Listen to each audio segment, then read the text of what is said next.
കണ്ണൂരിൽ ബി.ജെ.പി. പഞ്ചായത്ത് മെമ്പറുടെ വീടിന് നേരെ ബോംബെറിഞ്ഞ സംഭവത്തിൽ 4 CPM പ്രവർത്തകർ പിടിയിലായി. പാട്യം പഞ്ചായത്ത് മെമ്പറായ പി. മജിഷയുടെ വീടിന് നേരെയാണ് ഇന്നലെ രാത്രിയിൽ ബോംബേറുണ്ടായത്. പ്രദേശത്തെ CCTV ദൃശ്യങ്ങളടക്കം പരിശോധിച്ചാണ് പോലീസ് പ്രതികളെ പിടികൂടിയത്. മിഥുൻ പിള്ള ചേരുന്നുണ്ട് വിശദാംശങ്ങൾ നൽകാനായി. മിഥുൻ പറയൂ. അതിരൂക്ഷമായ ആക്രമണമാണ് ഇന്നലെ ബി.ജെ.പി. പഞ്ചായത്ത് മെമ്പറുടെ വീടിന് നേരെ നടത്തിയത്. തെരഞ്ഞെടുപ്പ് അടുക്കുമ്പോൾ ഇത്തരത്തിൽ ജനാധിപത്യ വിരുദ്ധമായ ചില നടപടികൾ ആസൂത്രിതമായി തന്നെ CPM പ്രവർത്തകരുടെ ഭാഗത്ത് നിന്ന് കണ്ണൂരിൽ ഉണ്ടാവുന്നതാണ്. 4 പേരെ പിടികൂടിയിട്ടുണ്ട് പോലീസ്. മിഥുൻ പിള്ള വിശദാംശങ്ങൾ നൽകും. മിഥുൻ പറയൂ. ശ്യാമ, കഴിഞ്ഞ ദിവസമാണ് പാട്യം പഞ്ചായത്തിലെ ബി.ജെ.പി. മെമ്പറായ മജിഷയുടെ വീടിന് നേരെ CPMകാർ ബോംബ് പറഞ്ഞത്. ആ കേസുമായി ബന്ധപ്പെട്ട് വലിയ പ്രതിഷേധം ബി.ജെ.പി. പ്രവർത്തകർ ഉയർത്തുകയും ചെയ്തിരുന്നു. അതിന് തൊട്ടു പിന്നാലെയാണ് ഇന്നിപ്പോൾ ആ പ്രതികളെ മുഴുവൻ പോലീസ് പിടികൂടിയിരിക്കുന്നത്.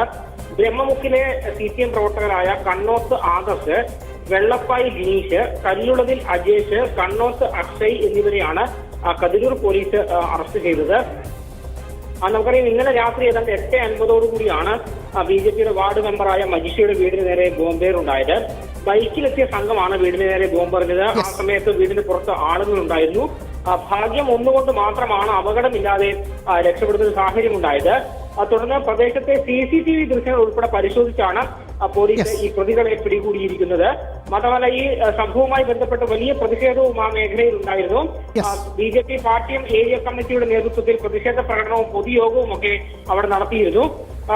ബി.ജെ.പിയുടെ നേതാക്കളായ GP ഷാജി മാസ്റ്റർ, മനോജ് കൊയിലൂർ, ഷംജിത്ത് പാട്യം, പ്രസാദ് വള്ളങ്ങാട് തുടങ്ങിയവരുടെ നേതൃത്വത്തിലായിരുന്നു വലിയ പ്രതിഷേധമാണ് ഇരമ്പിയത്. അതിനുശേഷം പോലീസിന് നടപടിയെടുക്കാൻ നിർബന്ധിതരായി എന്ന് വേണം മനസ്സിലാക്കാൻ. മിഥുൻ പിള്ളയാണ് വിശദാംശങ്ങൾ നൽകിയത്.